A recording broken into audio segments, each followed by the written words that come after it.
Welcome to today's Explainer. Look, we're diving straight into something that causes a ton of completely unnecessary stress, the IELTS speaking test. My goal for this Explainer is super simple. By the time we finish up today, your test day anxiety is going to be replaced with total confident clarity. We're going to break down exactly how this test is built from the ground up, based entirely on the official structure. Okay, let's dive into this. Imagine you're walking down that hallway, approaching the door, and you're about to start the speaking test. What exactly happens in those first few crucial minutes? We're going to treat this explainer as a direct walkthrough of your actual test experience. From the literal moment you sit down in that chair, you are going to know exactly what to expect. No surprises, no guessing games. Just a crystal clear, step-by-step breakdown of the environment and the expectations. Section 1. The big picture, setting the stage. Before we even get to the specific questions you'll be asked, we really need to establish the physical conditions of the room you'll be walking into. Understanding this environment is step 1 in making the whole experience feel normal. The reality of the test is straightforward. You are face-to-face with a certified examiner. And yes, the session is recorded. But honestly, do not let that freak you out. That little device sitting on the desk is just there for quality control. It's probably more nervous than you are. Once the conversation actually starts flowing, you're going to completely forget it's even there. And here is the magic number, 11 to 14. That is the total time in minutes for the entire speaking test. We are not talking about 45 minutes. We're not talking about an hour. It's literally just 11 to 14 minutes of your life. I absolutely love pointing this out because it instantly lowers the perceived stakes of the exam.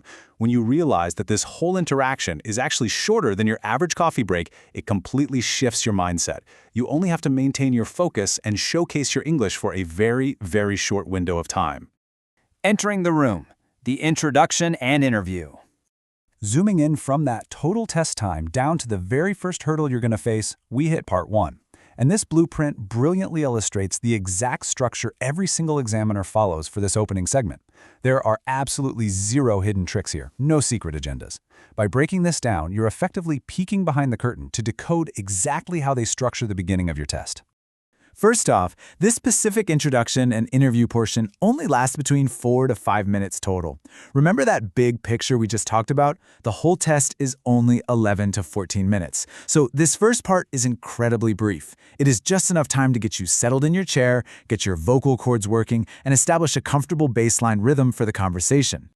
Now, let's walk through the strict mechanical progression of those opening minutes. Step 1 is the identity check. The examiner will introduce themselves, ask for your name, and check your ID. This is a purely administrative, incredibly low-pressure way to start speaking. Then, step 2, the examiner will introduce 2 to 3 specific topic areas. And finally, step 3, for these topics, short answers are expected. That's the formula. It's highly structured, which is actually a massive advantage for you because it means the whole thing is entirely predictable. Familiar ground, topics and expectations. So, the crucial point is, what are you actually talking about? What is the examiner actively looking for in this first phase of the test? Well, the expectation is surprisingly simple. You will be discussing familiar, everyday topics about yourself. Really, let that sink in for a second.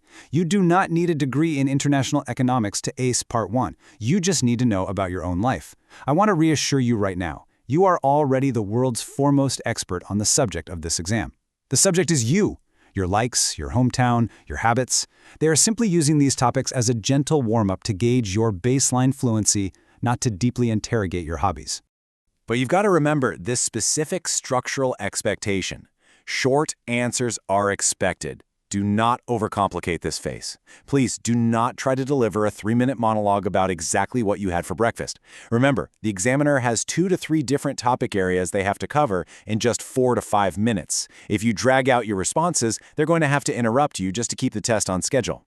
Give a direct answer, add 1 or 2 sentences of engaging detail or a quick reason why, and then comfortably stop talking. Keep it crisp. The hot seat. Example test questions. All right, let's play this out. Imagine you're in the room right now. The recorder is on. The examiner looks at you and asks, "Where are you from? Tell me about your hometown." Notice how foundational this is? This is the ultimate everyday topic question. The examiner asks this with a calm, measured tone. They're not trying to trip you up, they're giving you the easiest possible on-ramp into speaking English. A quick 2-sentence description of where you live and one thing you really like about it is all you need here. Then comes the next question. Do you work or study? What do you enjoy about it? See how seamlessly that transitions? That is the second of those 2 to 3 expected topic areas coming at you rapid fire. It moves logically from where you live to what you do every single day.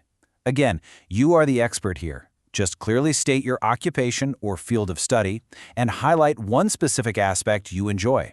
What do you like to do in your free time? Here's our third example. Notice how strictly these questions adhere to that familiar ground rule we talked about earlier. This is highly personal.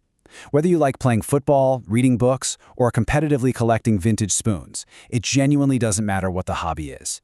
The examiner just wants to hear how comfortably you can articulate it. And let's look at this final official source question. Do you prefer spending time indoors or outdoors? Why? I challenge you right now, wherever you're listening to this, to practice your short answer to this question out loud. State your preference, add one reason why, and stop. By understanding this transparent structure, the tight timing, the familiar topics, the short answer expectations, you have essentially hacked part 1 of the IELTS speaking test. But here's the real question I want to leave you with. Once this breezy 5-minute warm-up ends and the examiner asks you to speak completely uninterrupted for 2 full minutes on a topic you didn't even choose, are you going to be ready for part 2? Thanks so much for joining me on this explainer, and I'll see you next time.